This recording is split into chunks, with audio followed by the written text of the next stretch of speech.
Welcome to Inspiring Working Lives, the Morgan Hunt podcast where we explore public sector leadership journeys.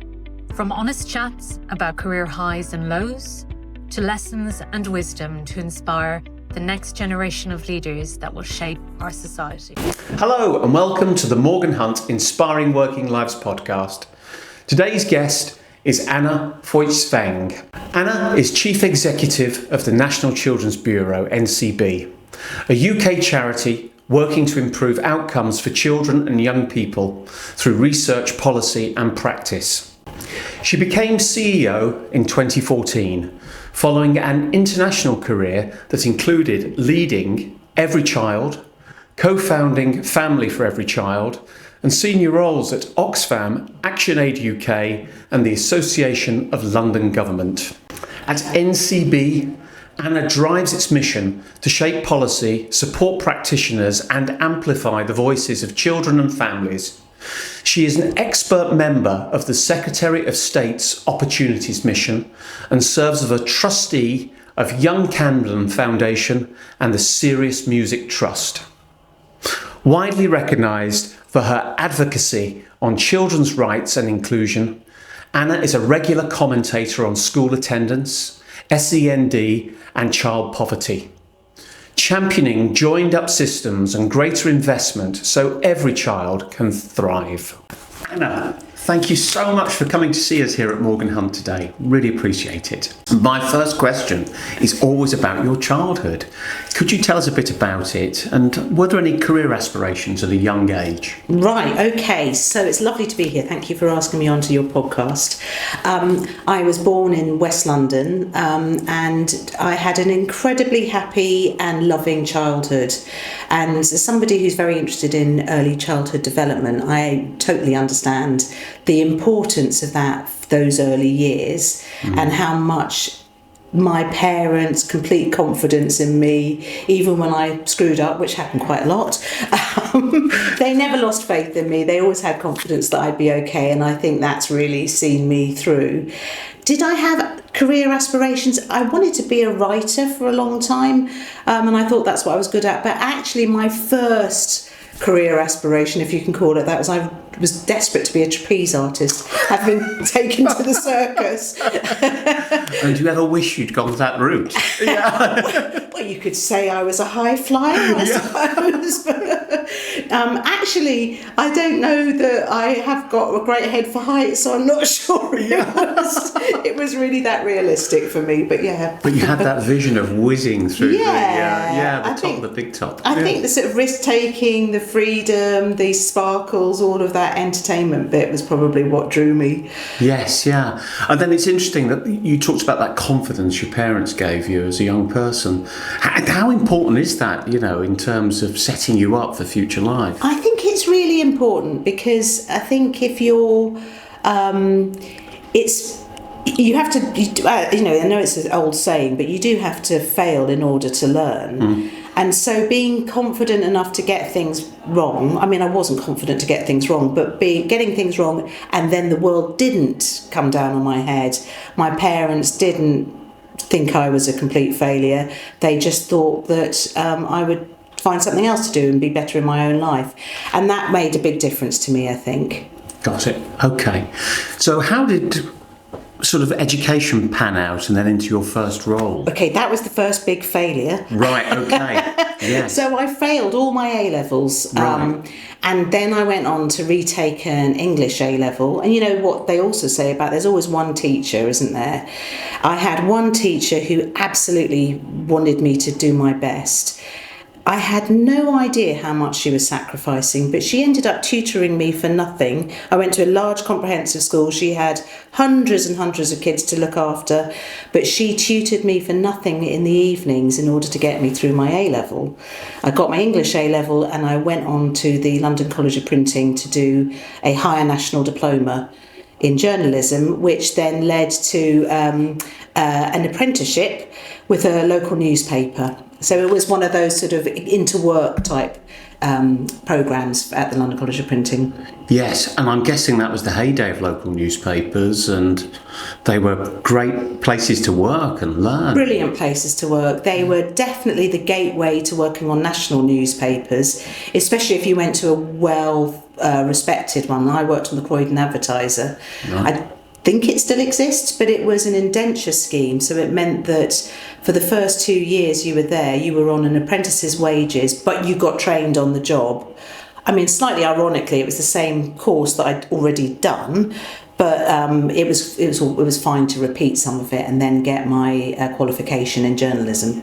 Got it. And you must have been surrounded by some real characters, I would have thought. Absolutely. Yeah. That was the best. And I realised that that's how I learned, from working and being on the job, and then from the people that were already doing the job. That was the far better way for me to learn than through a very academic route. Yeah. And I guess that love of writing is picked up from your childhood and being able to tell a story in words. Exactly that. I mean, loved reading, loved telling stories and all those things, and so being a journalist fitted all of that. The bits that I loved about being a journalist was the sort of the passion for trying to get to the truth kind of thing. Even on local papers there were lots of things that needed to be written about and reported, but I didn't really like the fact that you worked on your own very much. It was very competitive. It was a very sort of individualistic role. I think probably apart from learning to write well, it was learning to be edited was fantastic. So once you've had your copy scrawled all over and thrown back at you for years and years and years, and now I mean at work, if I've written something, I'm really happy I'm not precious about it. If the team want to rewrite it completely, I know it'll be a better job than the first one. Right, gosh, yes. So that's a wonderful story about really getting to the thing that matters, I guess, as well, through that whole process. Yeah. Through the editing and the actual investigation, I guess, at the outset. And I think it probably spoke a lot to the idea that you reach a better outcome if more people have input to it than a single version of the truth. You know what I mean? And I think that's been something that I've really valued all the way through, that you make better decisions if you've taken on board a lot of people's views and a lot of people's edits, and rather than just thinking you can come up with something on your own. Yes, yeah.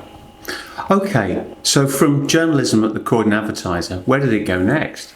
Well, I was working on the Croydon Advertiser, but I was spending all of my spare time campaigning on global issues. So things like the anti-apartheid movement, Nicaragua Solidarity Campaign, all my time doing global stuff and really caring about injustices in the world that I wanted to right.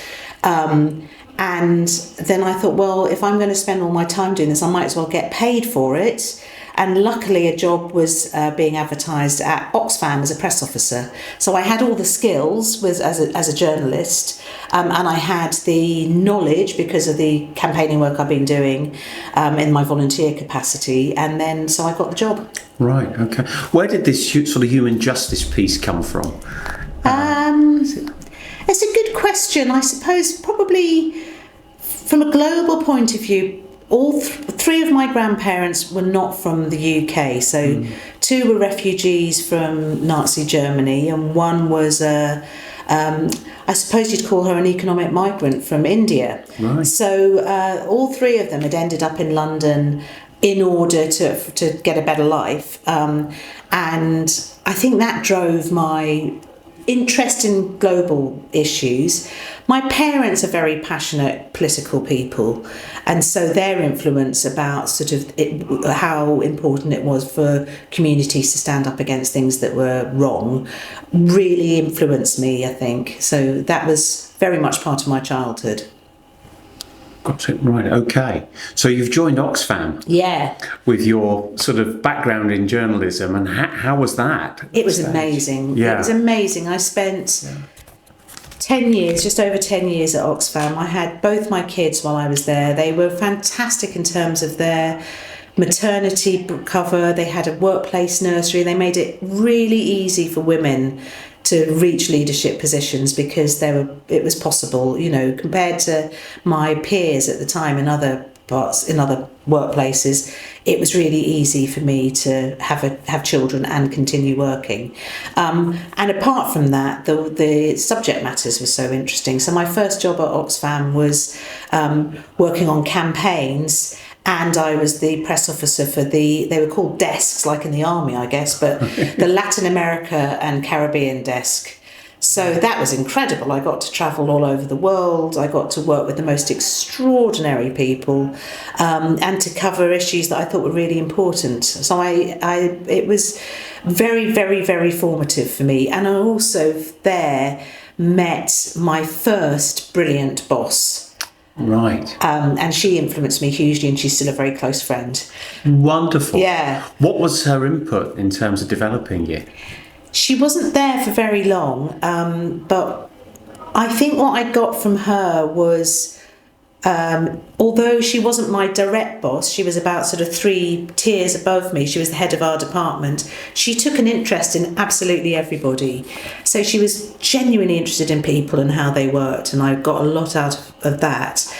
She was really capable of expressing a vision for what she wanted to happen in the department. So we all knew what we were doing, what we were there for, and I really took away from that.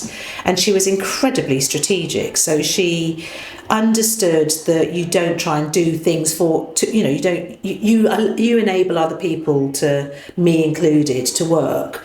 So she was inspiring, and very, very warm, and she also really recognised the value in individual people. Right, okay.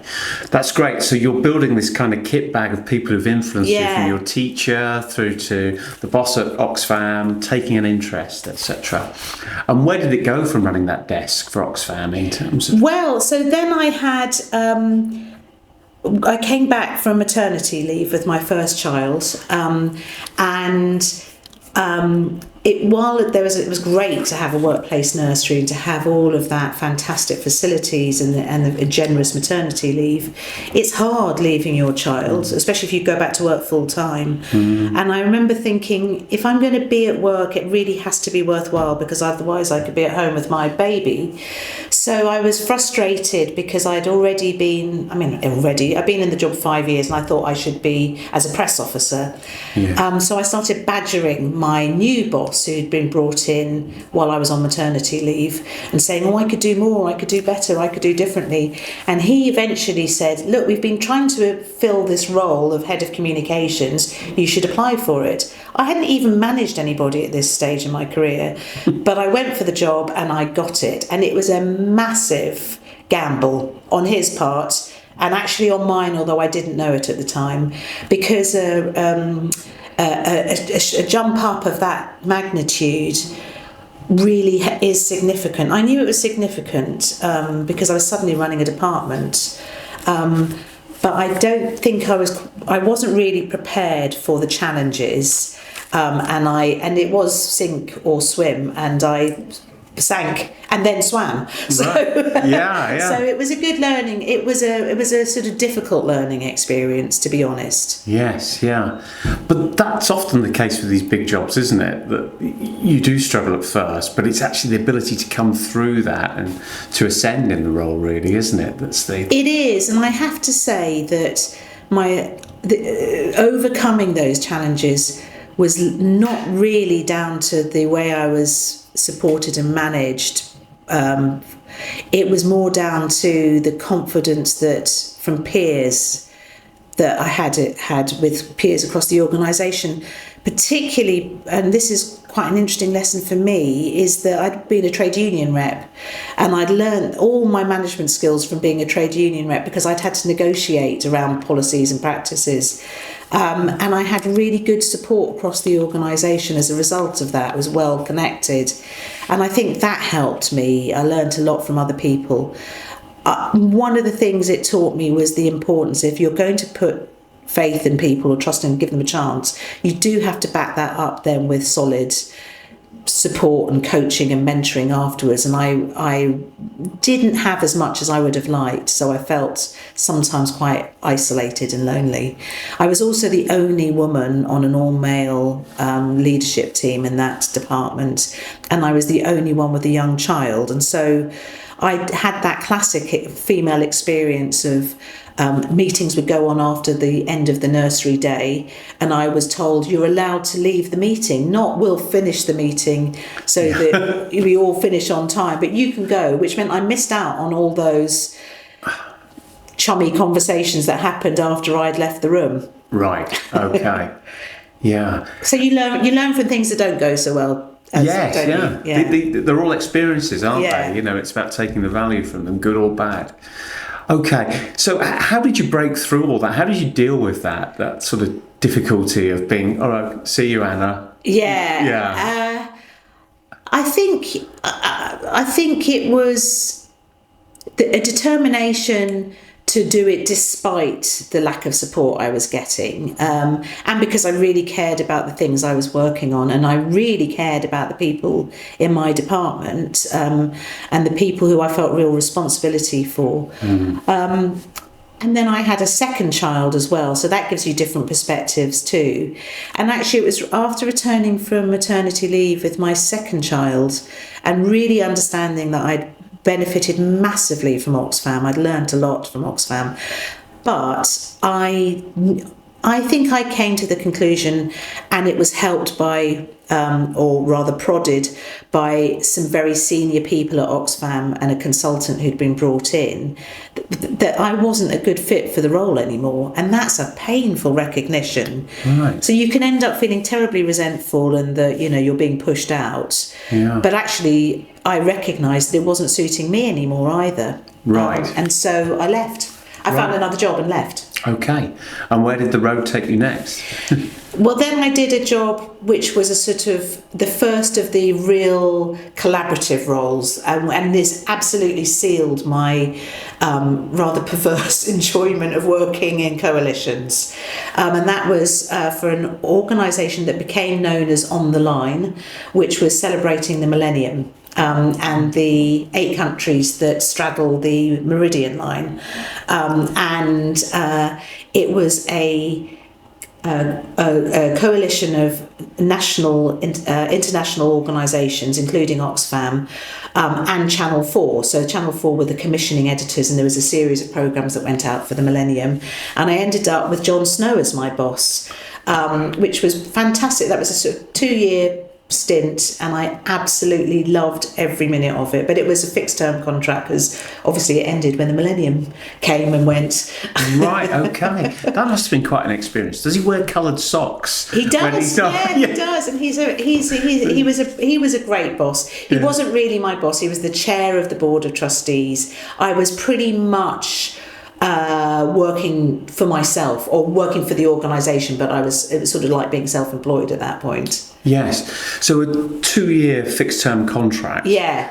It sounds like there was a bit of disappointment at the end because you'd love to keep it going, but... Well, no, you see, that also taught me that it's really important to end things well. When we set it up as an independent charity, because it had grown out of an Oxfam coalition, and then it became an independent charity, we were really clear that the world didn't need more charities. The world, we needed this as a programme to mark the lives of people that live on the Meridian line who span from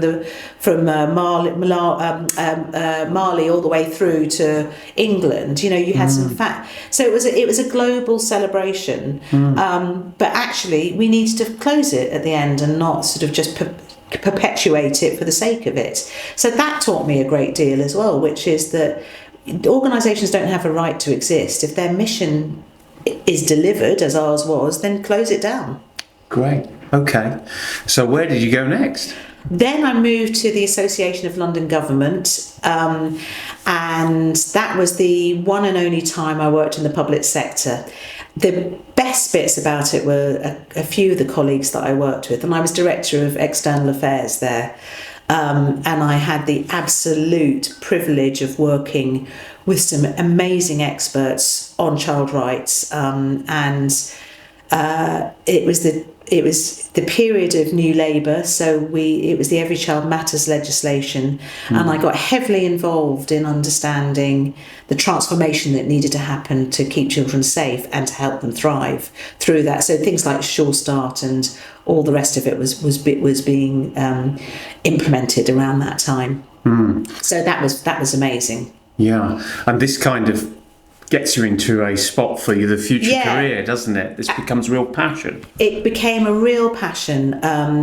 I really was motivated by the idea that what happens in early years and the way that you can support children from every child has the right to be nurtured and looked after and given an opportunity, and many weren't. So that really did inspire me. And actually seeing from a domestic point of view how you can change policy, legislation, and the systems that support a child.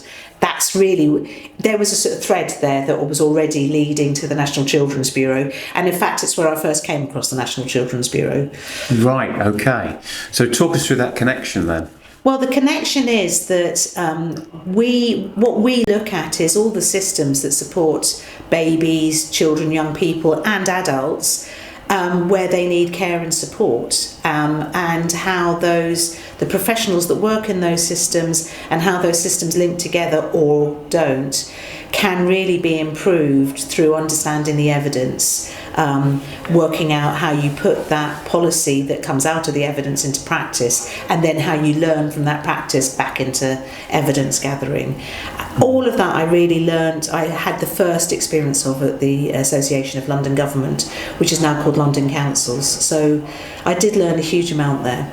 Okay, so after that, who was knocking on whose door? Were the NCB saying, come on over here, or were you going, I'd love to be over there? I went back into, I needed to make the jump into being a chief executive. So I think I'd run out of ground in terms of running a department. I was really keen, and I suppose like most people, I was sort of looking at what my boss was doing and thinking, it must be brilliant to have the overview of the whole thing. Yeah. So I really wanted a chief executive's role, and one came up at an organisation that had recently been through a merger called Every Child, but that was back into international development, which wasn't a route that I thought I'd go in. I thought I'd stay in the domestic sector, but I went back into international development because I wanted my first chief executive's badge, and I stayed at Every Child for 10 years. Got further engaged in understanding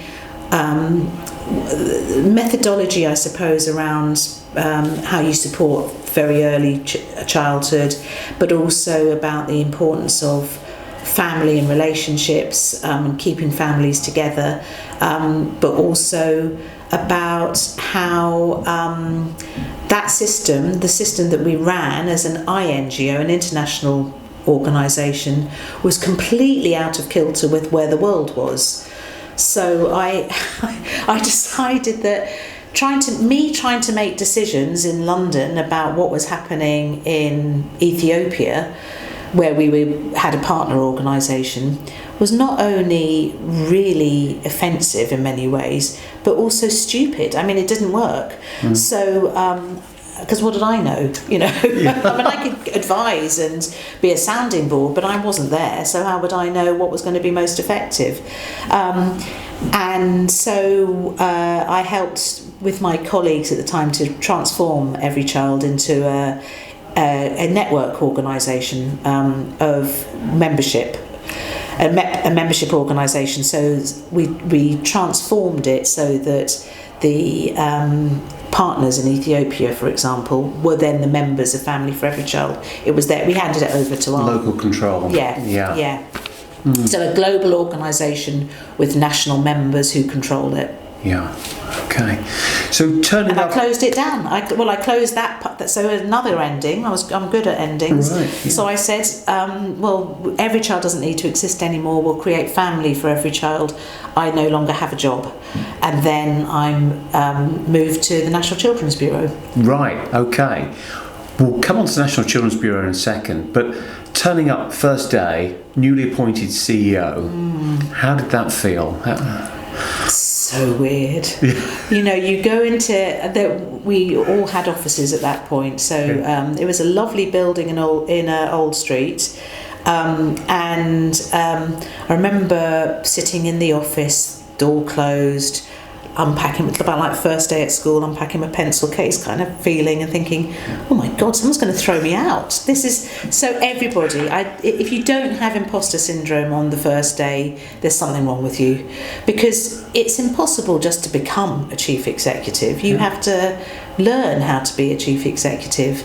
And I think the staff I worked with, the senior leadership team there, were really patient with me.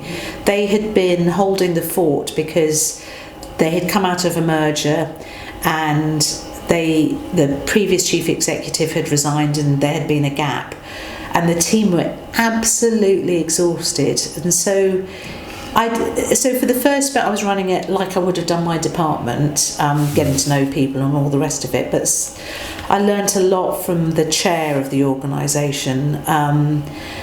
And from them as well, I think. So first day was very, very strange. And that relationship between CEO and chair? Yes, I learned a lot from my first chair. He was a remarkable man. He was a very influential figure in the city, and was quite... I think the thing I learned is that if you've been hired by somebody, you have to believe they have your back, because they've put their confidence in you. They've taken a punt on you, because as a recruiter, that you've only had that first interview and a bit of getting to know you, and then you have to take a punt on someone. So because he was quite a hard to please chair, I had to really be confident that he wanted me to do well, and he did absolutely want me to do my best, and was massively loyal and massively supportive. But he came from a very commercial background and wasn't always as close to the culture of a voluntary organisation, but he accepted and recognised that. So I did learn a huge amount from him. But I think it was that somehow, in some ways, because I'd only had a few really, really good bosses, I was quite used to not having a hands-on boss. So being with the chair of an organisation which is not hands-on actually suited me. Okay, gave you the space. To work my own things out. This episode is brought to you by Morgan Hunt, a public sector recruitment agency with over 30 years of experience. Whether you're looking for your next role or growing your team, we match purpose-driven people with organisations making a real difference. Visit morganhunt.com to find out how Morgan Hunt inspires working lives. From this wonderful relationship with the chair and this large stint of your career as CEO in this role, it comes to an end. You bring it to a full stop, and then the NCB calls. Yes. Voice from the past.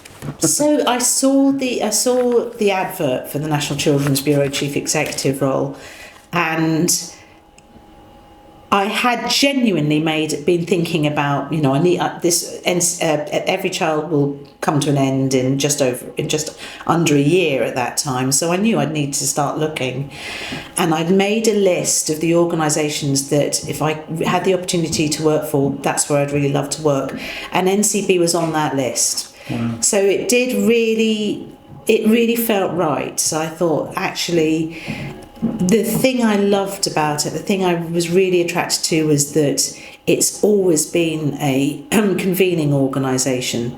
It's always worked as in coalitions and membership.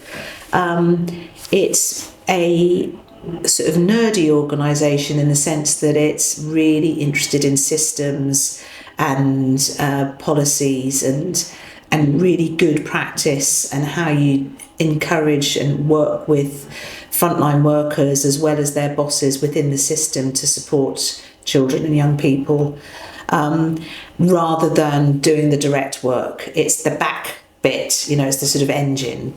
And so it felt like the absolute perfect opportunity for me. And I was really, really lucky. I felt very, very lucky to get the job. Right, okay. And you're going in as the experienced CEO this time. Exactly. So the jump back into the national sector can be challenging if you've only worked in the international sector. But because I'd had that 3 years at at what is now London Councils, I had worked within the UK, so that was good, and I had 10 years experience as a chief executive, and then an NCB at that time was very demoralised and fragmented. They had been through a series of big structural changes in order to cut cost out, because in the change of government that had happened a few years before, funding had really dried up. And it had happened to lots of organisations around that time. It was the beginning of the years of austerity. Yeah. And so it needed a lot of TLC NCB when I started, and it really needed to be pulled together. So I think I'm quite attracted to sort of turnaround organisations and things that I can fix. Got it. So in that instance then, what's your thought process dealing with this sort of demoralised group and the need to pull it together to take on the challenges you face? I think the most important thing at the beginning in those in those roles is to really, really listen to people and find out what is happening, and to but at the same time be really focused on what it is the organisation is trying to achieve. Because, as I said before, I'd closed things down. I was really conscious of NCB's, at that stage, 60-year history. So, 50-year history. You don't, you really have to be respectful of that. But also, do we still need to exist? So if you've always got that in your mind, is there somebody else that could deliver this better for children and young people?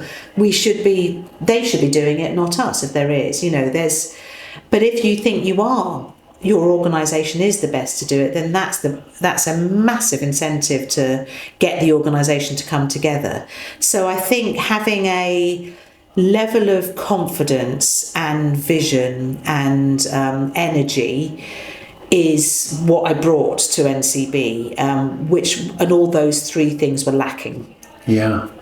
I may be making a bit of a bold statement here, but it almost feels like it goes back to the journalism about getting to the important factor. What's the issue? What can I put in this copy in terms of the relevancy of these organisations, and making sure that, you're doing something positive and proactive in the world. That's exactly right. It's very much that. And if you're not, then do something else. Yes. Yeah. Yeah. So in terms of NCB and that relevancy now, how would you define that to the audience? Well, I think one of the reasons that NCB is strong and keeps going is that it's always adapted and changed. Because it works with the systems and it works with the people that work in those systems, and because it's always had children's rights at the heart of it, and we've always amplified children's voices directly, so they've influenced everything we do, and they still do. I think we've been able to adapt as the world changes, and that's really critical.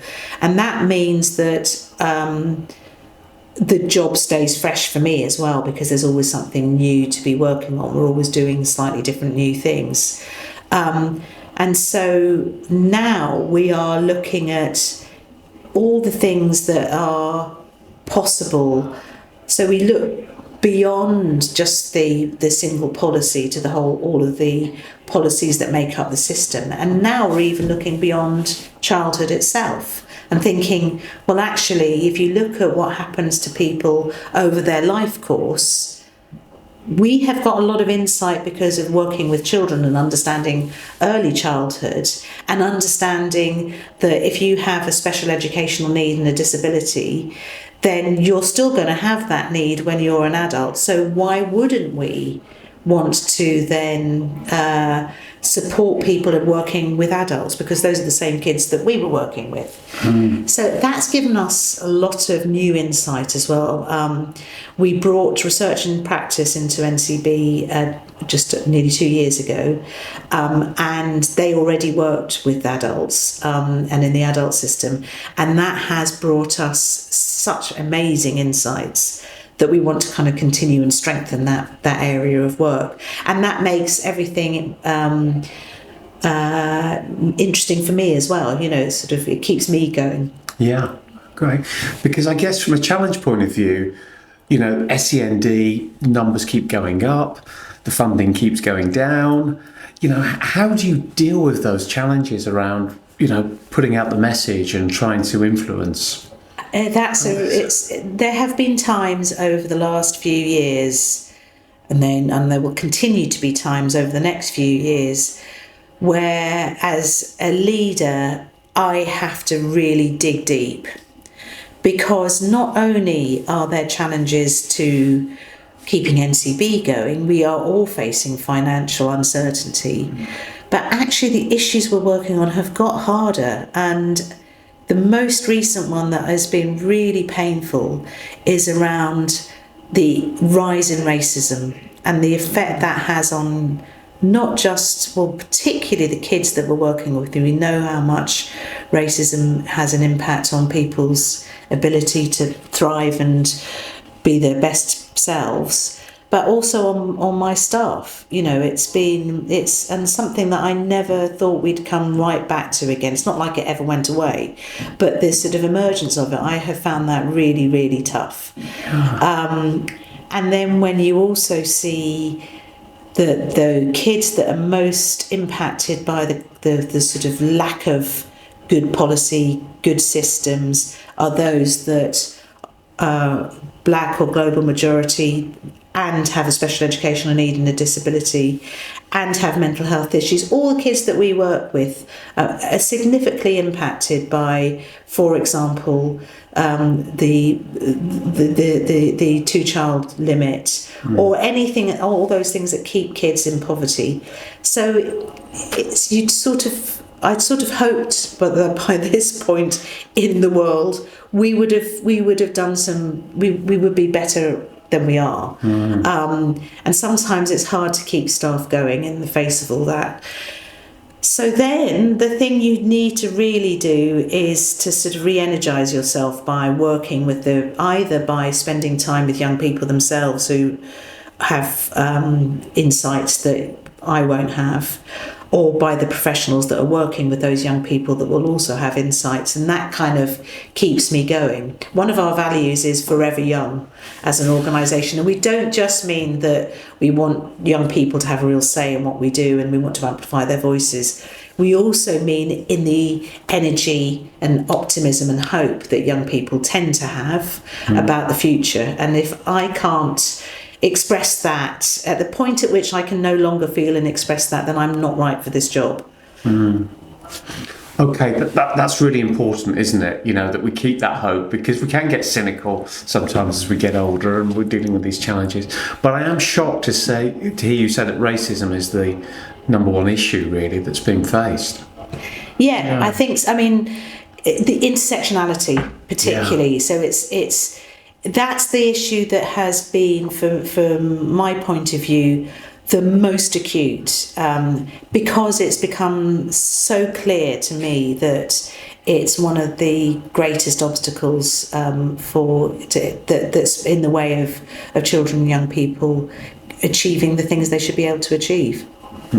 Agreed.